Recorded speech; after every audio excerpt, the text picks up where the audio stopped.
नमस्कार साथियों, good morning students. संधि के तीन भेद में आज हम लोग पहुंच चुके हैं विसर्ग संधि यानी कि संधि का महत्वपूर्ण तीसरा भेद। विद्यार्थियों, विसर्ग संधि में हमें दो बातों का ध्यान रखना होता है। जैसे विसर्ग संधि की स्थिति कब बनती है, इस बात को देखते हुए हमें दो विशेष बातें ध्यान रखनी चाहिए। नंबर एक, यदि स्वर के पश्चात विसर्ग और फिर उसके बाद स्वर वर्ण आ जाएं, या फिर दूसरी बात हम लोग रखें तो इस रूप में हो सकती है कि दूसरा वर्ण व्यंजन भी हो सकता है। विद्यार्थियों, संधि में सबसे बड़ी बात होती है ध्वनि का परिवर्तन होना, और यदि हम लोग बात करें कि यहाँ स्वर के पश्चात आने वाले विसर्ग में कोई परिवर्तन होता है तो उसे ही हमें संधि में शामिल करना चाहिए। इसे हम परिभाषा के रूप में यूँ भी कह सकते हैं कि विसर्ग के स्थान पर विसर्ग के स्थान पर जो ध्वनि परिवर्तन होता है उसे विसर्ग संधि कहते हैं। हाँ, ये बात निश्चित है कि विसर्ग स्वर के बाद ही आता है, और इस प्रक्रिया से अगर हम लोग देखें तो इन दोनों कंडीशन का होना बहुत ही महत्वपूर्ण है। अगर ये दो बातें हम ध्यान में रखते हैं तो हमारे लिए संधि सीखना आसान हो जाता है। विद्यार्थियों, जब हमने व्यंजन संधि पढ़ना आरंभ किया था तब आपके सामने मैंने घोष और अघोष वर्णों का जिक्र किया था कि विसर्ग और व्यंजन संधि दोनों के लिए घोष अघोष का ज्ञान होना बहुत ही ज़रूरी है। एक बार मैं फिर से दोहराता हूँ आपके सामने कि घोष और अघोष कौन से हैं, ताकि हमारी पुनरावृत्ति भी हो जाए और हमें विसर्ग संधि पढ़ने में भी सहायता हो जाए। विद्यार्थियों, घोष वर्ण वे होते हैं जिसमें स्वर तंत्रियों में कंपन होता है, जिसे हम सघोष के नाम से भी जानते हैं। सघोष वर्ण सभी स्वर सघोष में शामिल होते हैं। इसके अतिरिक्त जो हमारे पास में 5 वर्ग बनते हैं क च ट त प, इन पांचों ही वर्गों का तीसरा चौथा पांचवा वर्ण यानी कि वर्ग का तीसरा चौथा पांचवा चारों अंतस्थ व्यंजन य र ल व और एक उष्म व्यंजन, विद्यार्थियों ये सभी घोष हैं। और इसके अतिरिक्त जो शेष बचते हैं हमारे पास में वे वर्ण अघोष हैं, और शेष बचने वाले वर्ण हैं वर्ग का पहला और दूसरा वर्ण।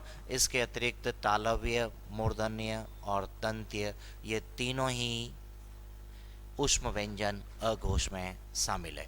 विद्यार्थियों, अब हम पढ़ना चाहते हैं विसर्ग संधि के नियम से आगे बढ़ेंगे, सूत्र भी बनाएंगे और उसका सरल रूप क्या हो सकता है इस बात की तरफ ध्यान देंगे।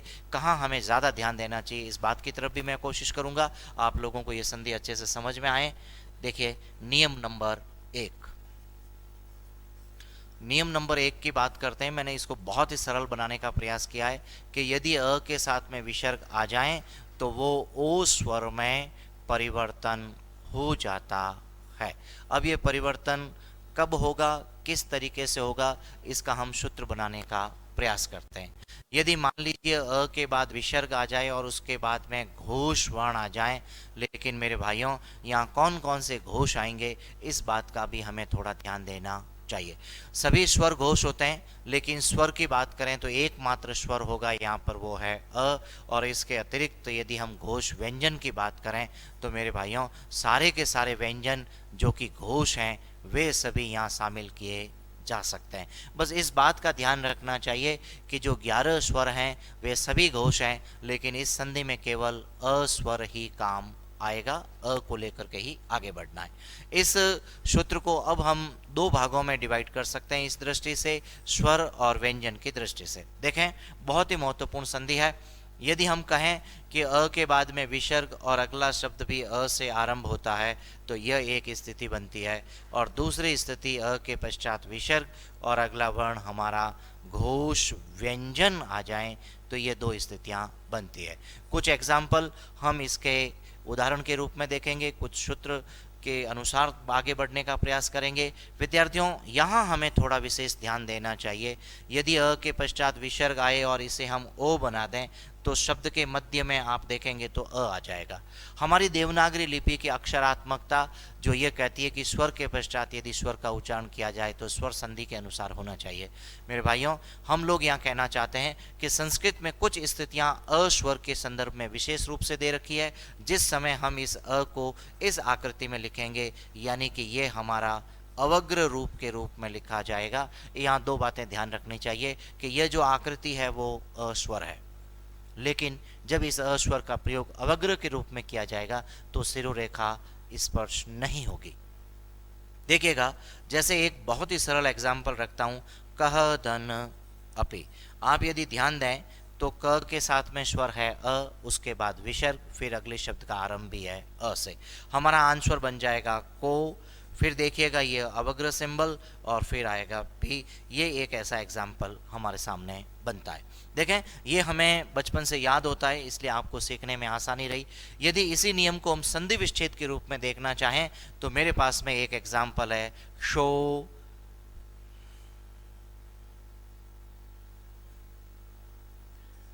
हम। ध्यान दीजिएगा, भगवान कृष्ण ने बोला था ये, जब उन्होंने करीबन पौन घंटे के आसपास में एक लेक्चर अर्जुन को सिखाया था, जो हमारे लिए जीवन का बहुत बड़ा मूल मंत्र बन गया है। श्रीमद् भगवत गीता में वो कहते थे, सो अहम, हे अर्जुन, वो कोई और नहीं, वो मैं ही हूँ। ध्यान दीजिएगा किस प्रकार से है ये। शो अहम में अगर देखें तो ये जो अवग्र सिंबल है, जहाँ कहीं भी संधि की बात आए और तो अवग्र को अ में बदल करके हम हलंत का प्रयोग कर देंगे। विद्यार्थियों, इससे पहले जो ओ की मात्रा दिखाई देगी उसे हम व्यंजन में अ स्वर के साथ विसर्ग लगा देंगे। कतई इस बात का भ्रम नहीं होना चाहिए कि सर कहीं गुण संधि का हो तो नहीं बन रहा है। बिल्कुल नहीं बन रहा है, क्योंकि वहाँ दोनों ही शब्द स्वर पर समाप्त होना और दूसरा स्वर का आरंभ होना प्रक्रिया बनती है, जबकि यहाँ का जो प्रथम शब्द होता है विद्यार्थियों वह विसर्ग पर समाप्त होता है। इस बात को हमें ध्यान देना चाहिए। मैं इससे संबंधित एक नया उदाहरण भी आपके सामने रखता हूँ और उसके बाद इस 2 नंबर नियम को हम पढ़ने का प्रयास करेंगे। देखिएगा, यदि मैं आपके सामने ऐसे लिख देता हूं, मनः धन अभिलाषा, तो हमारा आंसर इस तरीके से बनेगा। मनो, फिर अ से बन जाएगा अवग्र भी लाशा। हो सकता है आप किसी ऐसी पुस्तक या गाइड को देख रहे होते हैं जहाँ ये उदाहरण न मिले, तो मैं आपका ध्यान इस तरफ दिलाना चाहूँगा कि हम लोक व्यवहार में धीरे धीरे इस अवग्र सिंबल को खा रहे हैं, यानी उच्चारण का प्रोसेस से इसे बाहर कर रहे हैं, इसलिए ये हमें सीधा शब्द मनोभिलाषा देखने को मिलता है।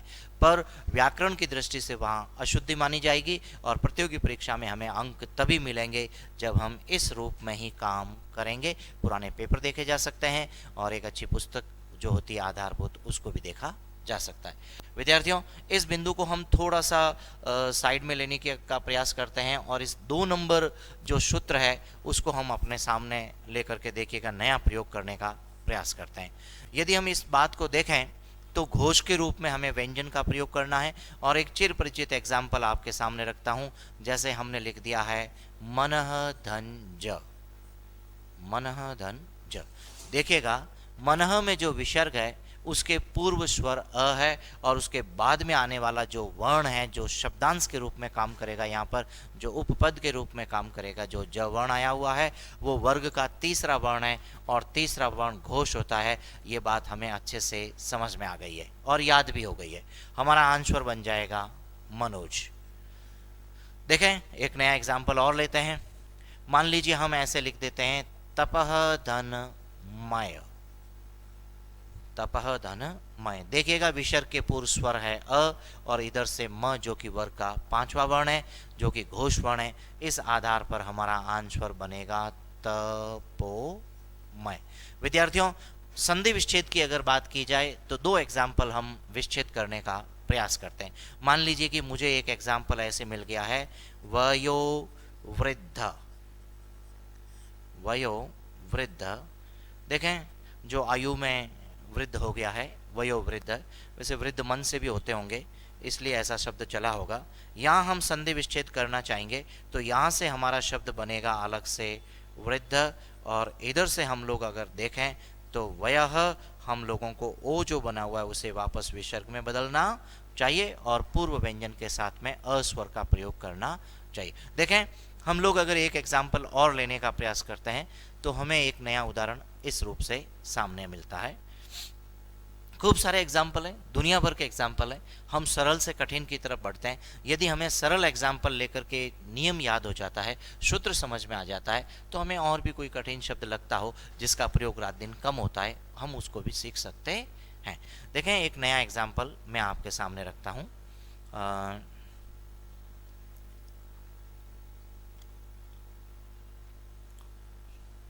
जैसे मान लीजिए मनोहर। अब हम इसका संधि विच्छेद करने का प्रयास करें तो हमें ये ओ दिखाई देता है। मनोहर का शाब्दिक अर्थ होता है जो मन को हरने वाला है। देखें, तो मन को हरने वाला संस्कृत की प्रक्रिया में हम मनः प्रयोग करते हैं, और हर हमारा जो है हरण करने से संबंधित है। मैं जोड़ का निशान लगाता हूं और देखिएगा जो ओ की प्रक्रिया बनी है उसे मैं वापस विसर्ग में ले आता हूं। यदि किसी को भ्रांति हो जाए गुण संधि की, तो विद्यार्थियों आपको मैं स्पष्ट कर दूं कि यहाँ आप हिंदी में सीधा मन लिख सकते हैं, पर हर के पहले ऊ स्वर नहीं लगा सकते। तब हम लोगों को उन 4 ऑप्शन में विसर्ग संधि तक पहुंचने में कोई आपत्ति नहीं होगी, बशर्ते अगर हम लोग इसका एक से अधिक बार अभ्यास करते हैं, पुनरावृत्ति करते हैं, तो ये बातें थोड़े दिनों में ही अच्छी हो जाती है और स्थायी हो जाती है। देखें, यदि हम लोग नियम नंबर 2 की बात करें विसर्ग संधि के, तो 2 नंबर नियम को मैंने अपनी सुविधा की दृष्टि से, विद्यार्थियों की सुविधा की दृष्टि से सरल करने का प्रयास किया है। जैसे संस्कृत वाले इसे रुत्व संधि या और कोई नाम से जानते होंगे, हम इसको सीधे रूपों में लिखेंगे कि विसर्ग का र व्यंजन में परिवर्तन। हमारा जो विसर्ग है वो र व्यंजन में बदल जाता है। अब कब बदलेगा, कौन सी स्थिति होनी चाहिए, हम उसे देखते हैं। देखिए विद्यार्थियों, विसर्ग के पहले स्वर होना चाहिए और विसर्ग के पश्चात घोष वर्ण होना चाहिए। 2 बातें हम लोगों ने पहले नियम में देखी थी कि व्यंजन सारे हो सकते हैं घोष में, लेकिन स्वर में केवल अस्वर होना चाहिए। विद्यार्थियों, ऐसा कुछ नहीं है, यहाँ सारे के सारे घोष वर्ण हो सकते हैं, स्वर व्यंजन सभी। लेकिन अगर हम लोग इधर बात करें तो नियम नंबर 1 जो हमने अभी पढ़ा था, उस 1 नंबर नियम में यह था कि स्वर अ होना चाहिए। वैसे विद्वान लोग अपने पुस्तकों में आ का भी उल्लेख करते हैं, लेकिन विद्यार्थियों आ स्वर का कोई उदाहरण आज तक मुझे भी नहीं मिला है और कोई देखने को मिलता नहीं है, यानी उसका प्रयोग नहीं है। दोनों ही सजातीय थे, इसलिए विद्वानों ने अ और आ का उल्लेख किया होगा, ऐसा मानना चाहिए। लेकिन अगर हम लोग बात करें यहाँ कि यहाँ कौन सा स्वर नहीं होना चाहिए या कौन सा स्वर होना चाहिए, तो मैं कहता हूँ कि जो हमारा अ और आ स्वर है वो नहीं होंगे, और इसके अतिरिक्त जो शेष स्वर हैं उन्हीं स्वर वर्ण का हमें प्रयोग या मानना चाहिए। यदि यह स्थिति बनती है तो हमारा विसर्ग र व्यंजन में बदलेगा। जैसे अब हम लोगों को अगर देखना चाहिए एग्जाम्पल के रूप में, तो 2 बातें दिखाई देगी। हमें यहाँ पर 2 प्रकार के प्रयोग मिलेंगे। वेरी वेरी इंपॉर्टेंट संधि की तरफ बढ़ रहे हैं मेरे भाइयों, आपको ध्यान देना चाहिए। शब्द शुद्धि की क्षमता बढ़ती है, उपसर्ग जोड़ने की प्रक्रिया बनती है, और तो और जब वोकैबुलरी यानी हमारा शब्दकोश मजबूत हो जाता है तो भाषा का व्याकरणिक प्रयोग हम धीरे धीरे सीखने में समर्थ हो जाते हैं। देखें, अगर हम लोग बात करें यहाँ पर, तो एक दृष्टि तो यह हो सकती है कि जो स्वर आएगा उस स्वर के पश्चात विसर्ग आ जाए और विसर्ग के पश्चात में व्यंजन आ जाए घोष के रूप में, या फिर स्वर विसर्ग और इसके पश्चात आने वाला वर्ण भी स्वर आ जाए। ये बड़ी विशेष स्थिति होती है, हमारा ध्यान यहाँ थोड़ा सा ज़्यादा रहना चाहिए। हम प्रयोग करते हैं इधर, देखिएगा अस्वर से भिन्न स्वर ला करके आगे बढ़ते हैं। मान लीजिए मैंने ऐसे लिख दिया है निहि धन जन। हाँ, एक बात की तरफ मैं आपका और ध्यान दिला दूं विद्यार्थियों, कुछ विद्वानों का मानना होता है कि ये निहि का प्रयोग न होकर के निर होना चाहिए या निश होना चाहिए। विद्यार्थियों, निर और निश घोष और अघोष वर्ण पर निर्धारित करता है कि कब विसर्ग र में बदलेगा या कब अघोष उष्म व्यंजन में बदलेगा।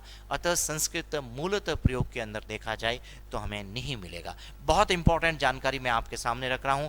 जैसे ही ये प्रक्रिया लागू होगी, आपका ये विसर्ग इस घोष व्यंजन की वजह से निर में बदल जाएगा। ध्यान दीजिएगा विद्यार्थियों मेरी बात की तरफ, यहाँ हम लोगों का केवल संधि विच्छेद है, लेकिन जब हम इस स्थिति पर पहुंचते हैं तो यह निहि से बना निर हमारा उपसर्ग है। विद्यार्थियों अब अगर उपसर्ग बन गया है और इसके साथ में मैं अगला शब्द यदि जन जोड़ दूं तो संधि की प्रक्रिया यहां समाप्त हो गई, और अब जब मैं उपसर्ग को उसके साथ में जोड़ता हूं, संयोग की प्रक्रिया करता हूं, तो मेरा एग्जाम्पल आंसर बनता है निर्जन। यानी कि मुझे यहाँ बड़े स्तर पर 3 प्रश्न पूछे जा सकते हैं। वो कौन से 3 बड़े प्रश्न हो सकते हैं मैं आपके सामने रखता हूं, ध्यान दीजिएगा। इससे मिलता जुलता कोई सिमिलर एक शब्द लेकर के हम 3 प्रश्नों को सरल करने का प्रयास करते हैं। से मान लीजिए कि मैंने एक एग्जाम्पल ऐसे ले लिया है निर्बल। मुझे यह पूछा जा सकता है इसका अर्थ क्या है। तो विद्यार्थियों जो निर है वो जो नी से बना ये सदैव निषेध करता है और ये कहता है रहित या फिर नहीं, यानी कि निर्बल का मतलब है बल रहित, यानी जिसमें बल नहीं है। हम अगर आगे बढ़ें तो हमें यह पूछा जा सकता है कि यह शब्द शुद्ध है या नहीं है। यह सबसे कठिन प्रश्न बनेगा इस प्रक्रिया का, और इसकी शुद्धता को जांचने के लिए हमें इसका संधि विच्छेद करना चाहिए, जिससे हमें इसकी संधि विच्छेद की प्रक्रिया भी दिखेगी, इसकी संधि का भेद भी पता चलेगा। और मेरे भाइयों यहाँ पर हमें पूछा जा सकता है इसमें उपसर्ग कौन सा है। चलिए आगे बढ़ता हूँ। यदि मुझे पूछा जाए कि इसमें उपसर्ग कौन सा है तो विद्यार्थियों मुझे लिखना चाहिए उपसर्ग है निर। और यदि हमें पूछा जाए कि इसका संधि विच्छेद क्या है तो मेरे भाइयों इसका संधि विच्छेद हमें र से न बता करके विसर्ग से बताना चाहिए, यानी कि निहि धन बल इसका संधि विच्छेद है। और जैसे ही आप संधि विच्छेद करते हैं आपको एक विशेष स्थिति दिखाई देती है जिसे हम विसर्ग के रूप में देखते हैं। तो मुझे इस संधि विच्छेद का संधि भेद पहचानने में कोई आपत्ति नहीं रहेगी, तब हम कहेंगे कि यहाँ संधि हुई है विसर्ग।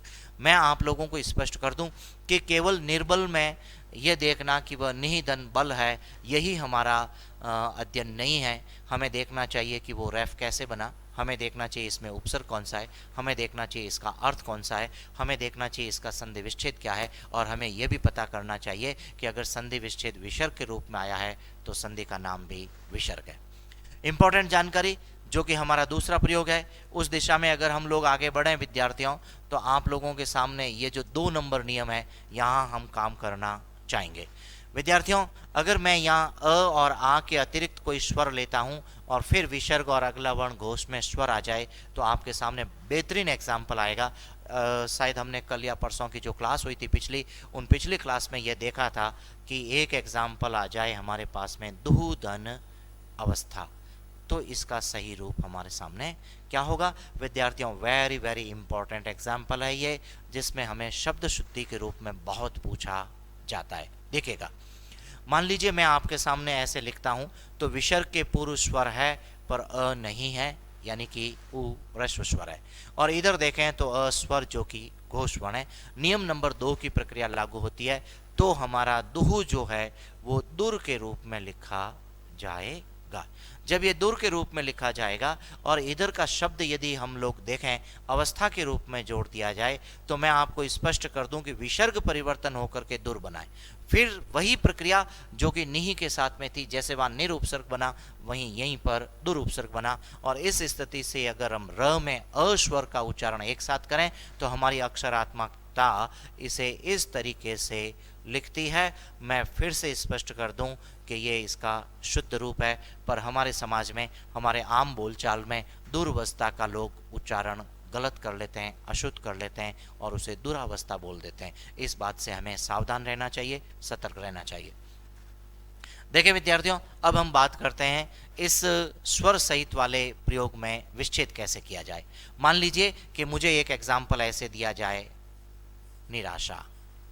निराशा का शाब्दिक अर्थ होता है आशा रहित, यानी जिसमें आशा न बची हो वो व्यक्ति निराश है और वो निराशा की प्रक्रिया से गुजर रहा है। देखें यानी हम लोग देखें तो र के साथ में आ स्वर है। जैसे ही हमें ये र और स्वर की स्थिति दिखाई देती विद्यार्थियों, वहीं पर हमें बांटने का सिंबल बनाना चाहिए और स्वर से शब्द को अलग कर देना चाहिए। आपका 50% यानी कि आधा काम पूर्ण हो गया है। अब यदि हम लोग देखें तो आपके सामने जो र है वो स्वर रहित हो जाता है। मेरे विद्यार्थियों ये संधि विच्छेद नहीं हुआ है, अभी हम लोगों ने उपसर्ग को अलग किया है। अब यदि मैं इसके संधि विच्छेद की प्रक्रिया की तरफ आगे बढ़ूं तो जो मेरा निरुपसर्ग बना है उस र को मैं वापस यानी मैं पुनः विसर्ग में लाऊंगा तो मैं मूल संधि विच्छेद में पहुंचूंगा, निहि धन आशा। इससे यह भी पता चलता है कि यहाँ विसर्ग संधि है। देखें इसके भिन्न कोई और अन्य उदाहरण लिया जाए तो क्या स्थिति रहेगी, देखते हैं हम कुछ नया काम। मान लीजिए हमें शब्द दे दिया जाए आशीर्वाद। देखें आशीह धनवाद, वाद यानी विचार, आशी यानी कल्याण, आशी यानी किसी का अच्छा यानी कि किसी की मंगल कामना करने का विचार अगर हमारे मन में आता है और वह बड़े बुजुर्गों के पास होता है तो ऐसा विचार आशीर्वाद है। देखें हम लोग अगर इसका संधि विच्छेद करें तो ये और भी सरल करने की प्रक्रिया ऐसे हो सकती थी। देखिएगा जहां र है जो कि रैफ के रूप में था, मैं यदि उसे वापस पुनः विसर्ग में बदल दूं तो हमारा आंसर आसीह धन वाद के रूप में आएगा। अन्य अनेक एग्जाम्पल हो सकते हैं, पर मैं ये कहता हूं कि र के साथ में अ और उ स्वर की प्रक्रिया के दौरान हमें थोड़ा सावधान रहना चाहिए। एक उदाहरण विद्यार्थियों आपके लिए और देखिएगा, मान लीजिए मुझे यहां दे दिया जाए दुहु धन उपयोग। बहुत ही सामान्य प्रक्रिया है, आंसर हमारे मुख पर होता है, हमारे जबान पर होता है, लेकिन फिर भी लेखन की दृष्टि से हमें किस बात का ध्यान रखना चाहिए। मैं फिर से आपको वर्तनी में र की विशिष्ट स्थिति में ले गया हूं। जैसे ये दुह से बनेगा दुर और इधर का उपयोग शब्द इसके साथ में जुड़ेगा तो लिखते वक्त हमें बहुत सावधानी से ह्रस्व उ का प्रयोग करना चाहिए। ये बना है दुरुपयोग। देखें इसके अतिरिक्त भी अन्य अनेक उदाहरण इस 2 नंबर संधि के हो सकते हैं, होते हैं। जितना अभ्यास करेंगे उतने ही हमारी क्षमता बढ़ती जाएगी। विद्यार्थियों यह तो था विसर्ग संधि में विसर्ग के साथ घोष वर्णों का संधि करना, घोष का प्रयोग करना। यदि मैं यह कहूं कि मैं 3 नंबर नियम के रूप में बढ़ता हूं तो मेरे पास में एक विशेष स्थिति आती है कि अंतः अथवा पुनः के साथ घोष वर्ण आए तो इनके स्थान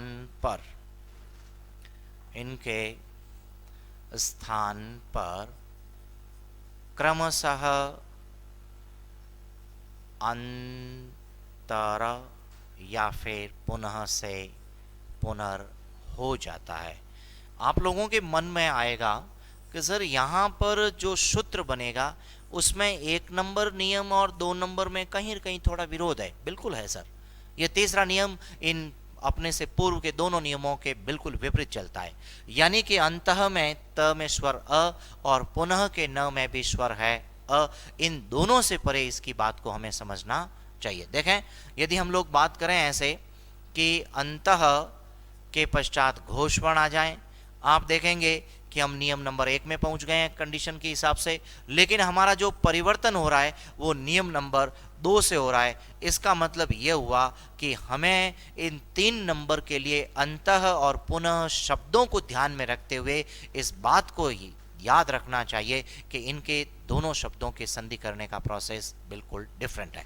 देखें अगर हम लोग बात करें इस 2 नंबर की प्रक्रिया में तो भी पुनः धन घोष वर्ण आने से पुनः से हमारा प्रयोग जो बनेगा वह हो जाएगा पुनर्। कुछ एग्जाम्पल हैं, वैसे ये कोई बड़ा नियम नहीं है, कम एग्जाम्पल मिलते हैं पर परीक्षा में हमें पूछे जा सकते हैं। देखिएगा यहाँ पर भी हमने केवल घोष वर्ण लिखा है, वो घोष वर्ण स्वर भी हो सकता है और व्यंजन भी हो सकता है। देखिएगा इसे हम थोड़ा सा दूर करते हैं। विद्यार्थियों अब हमारे पास में कुछ उदाहरण, इस बात को आप लोग ध्यान देंगे कि कैसे हम लोग जो हैं अंतः और पुनः के साथ काम करेंगे। देखिएगा यदि हमें एक एग्जाम्पल ऐसे दिया जाए अंतः धन आत्मा, आप ध्यान दीजिएगा आ स्वर जो कि घोष है, इन घोष वर्ण की वजह से अंतः हमारा एग्जाम्पल बन गया है अंतर, और इसके साथ में आत्मा शब्द को जोड़ दिया जाए मेरे भाइयों तो हमारा अंतिम आंसर आएगा अंतरात्मा। एक स्थिति तो ये हुई। इससे संबंधित एक दिन एक एग्जाम्पल मैंने आपके सामने और रखा था जिसमें ऐसे लिखा था अंतः धन द्वंद्व। देखिएगा यदि हम इस शब्द को लेकर के चलें तो विसर्ग जो है हमारा र में बदलेगा, र में बदलेगा तो बाद वाले व्यंजन के साथ में ये सिरोरेखा पर लिखा जाएगा। तब हमारा आंसर इस रूप में आगे बढ़ करके हमें ऐसे लिखना चाहिए। इस बात का हमें ध्यान रहना चाहिए कि ये जो र बना है विसर्ग से, वो कभी भी जो है अपने से पूर्व व्यंजन की तरफ नहीं, ये एक कदम आगे की तरफ बढ़ता है। अतः हमें र को यहाँ रैफ के रूप में लिखना चाहिए। ये तो थे अंतः संबंधी दो उदाहरण। यदि हम लोग बात करें पुनः संबंधी कुछ उदाहरण की, तो देखिएगा नए उदाहरण क्या क्या हो सकते हैं। और एक उदाहरण ऐसा है जो पुनः पुनः परीक्षाओं में पूछा जाता है। देखें, हम लोग पहले बात करते हैं पुनः धन्म जन्म। बहुत चर्चित शब्द है, ये खूब चलता है, ये हमसे गलती हो जाती है। मैंने ऐसे कई विद्यार्थी देखे हैं जब इसका संधि का प्रयोग करते हुए भी र बना लेते हैं, लेकिन उसको लिखते वक्त स्थान परिवर्तन कर देते हैं। देखें, पुनः से बन गया हमारा आंसर पुनर्, और ये आ गया आपका दूसरा शब्द जन्म। अब इसको अगर हम व्यवस्थित करें तो रैप संबंधी प्रक्रिया बहुत दिनों से पढ़ा रहा हूं, क्योंकि हम लोगों ने इसका गलत प्रयोग करते करते र को हमने गलत वर्ण के स्थान पर लिखना शुरू कर दिया था। हम ध्यान रखेंगे कि यह र जो कि ज के पहले है, वो ज की सिरोरेखा के ऊपर लिखा जाएगा, उच्चारण बनेगा पुनर्जन्म। देखें, इसी से संबंधित दूसरा एग्जाम्पल, पुनः धन अवलोकन। बहुत ही महत्वपूर्ण एग्जाम्पल है, चर्चित एग्जाम्पल है, परीक्षा में पूछा जाता है। इसका अशुद्ध रूप हमारे समाज में ऐसा चलता है पुनरावलोकन। हम जांच करते हैं पुनरावलोकन बनेगा या नहीं। देखिए विद्यार्थियों, अगर मैं लिखूं पुनः धन अवलोकन और इसको आगे बढ़ाऊं तो अ जो है वो स्वर यानी घोष वर्ण है, इससे हमारा आंसर बन जाएगा पुनर् और साथ में जुड़ जाएगा अवलोकन। यदि इसे आप एक कर देंगे स्वर व्यंजन को, तो हमारा आंसर बनेगा पुनरवलोकन। हमें इस बात से सदैव सावधान रहना चाहिए कि यहाँ आ की मात्रा नहीं बनेगी, यानी कि जैसा स्वर होगा वैसा ही र स्वर सहित लिखा जाएगा। जैसे मान लीजिए संधि विच्छेद के लिए हमें एक एग्जाम्पल दिया गया है,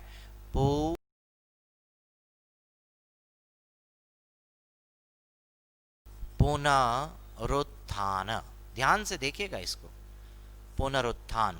र के साथ में ऊ स्वर का प्रयोग किया गया है, पुनः उत्थान, पुनरुत्थान।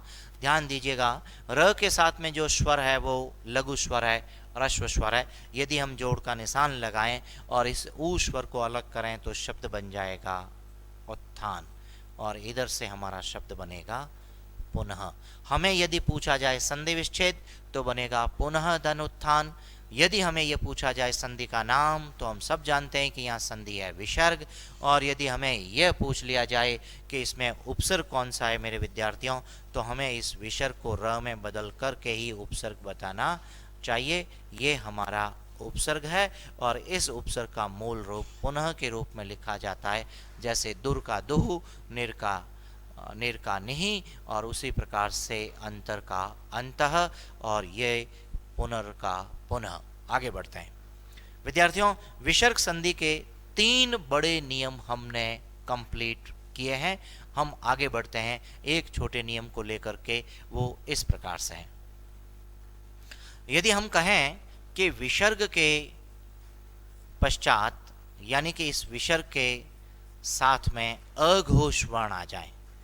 आप ध्यान दीजिए, अभी तक जो हमने 3 एग्जाम्पल पढ़े हैं वो घोष वर्ण वाले थे, जिसमें पहला नियम यह था कि अ के साथ में घोष वर्ण आ जाए तो अ विसर्ग और घोष आए तो हम ओ बनाते हैं।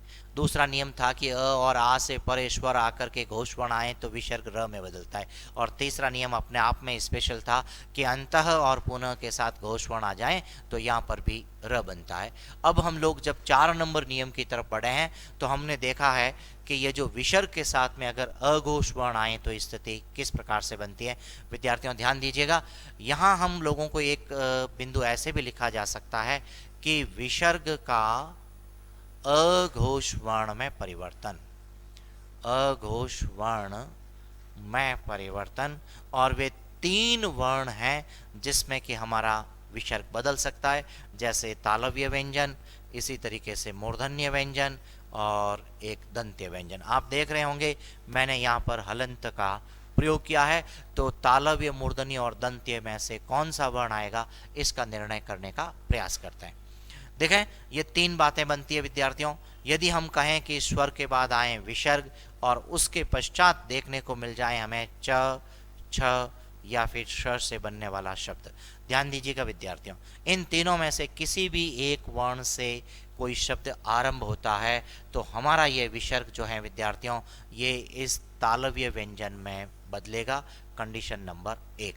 इसका एक उदाहरण हम देख लेते हैं। हाँ, एक बहुत बड़ी जानकारी, स्वर कोई भी हो सकता है, लेकिन इधर से शब्द जो आरंभ होता है इन तीन में से किसी एक वर्ण से ही आरंभ होना चाहिए। देखें, जैसे हमने एक बहुत चर्चित एग्जाम्पल लिखा है अंतःदन चेतना।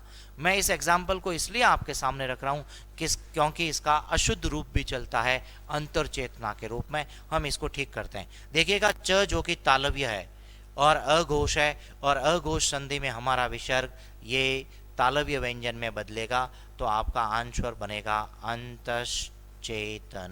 इसका अशुद्ध रूप चलता है अंतर चेतना। ध्यान रखें, विशेष करके रीट वाले, कहीं उनकी पुस्तक में अंतर चेतना लिखा हुआ आए तो समझ जाइए कि शब्द में अशुद्धि हुई है। देखें, हम लोग अगर आगे बढ़ना चाहें तो दूसरा नियम इस तरीके से आता है। यदि हम कहें कि ई अथवा उ जो कि ह्रस्व स्वर है, अब जब दूसरे नियम की बात करते हैं तो दूसरा वर्ण आएगा, तीसरे नियम की बात करें तो तीसरा वर्ण आएगा, और पहले नियम में ये पहला वर्ण आएगा। देखें, यदि ई उ के पश्चात कोई विसर्ग वर्ण की स्थिति बने और फिर इसके पश्चात अगला वाला वर्ण क, ख, ट, ठ, प या फ, इन 6 में से कोई भी एक वर्ण आए। देखिएगा, वर्ग का पहला दूसरा वर्ण है, यानी कि ये 6वां वर्ण अघोष है। विद्यार्थियों, एक खास बात, ये ख से संबंधित हमारी हिंदी में कोई शब्द नहीं मिलता है, और ट पर एक आध शब्द मिलता है, ठ पर भी कोई एक आध शब्द हो सकता है, लेकिन उसका प्रयोग रात दिन हमारी भाषा में देखने को नहीं मिलता है। यानी कि विशेष करके क, प और फ के शब्द आज हिंदी में बहुतायत से प्रयोग होते हैं, जिसमें विसर्ग संधि का यह नियम लागू हुआ होता है। देखें, 2 एग्जाम्पल आपके सामने। मान लीजिए कि हमें एग्जाम्पल दिया जाए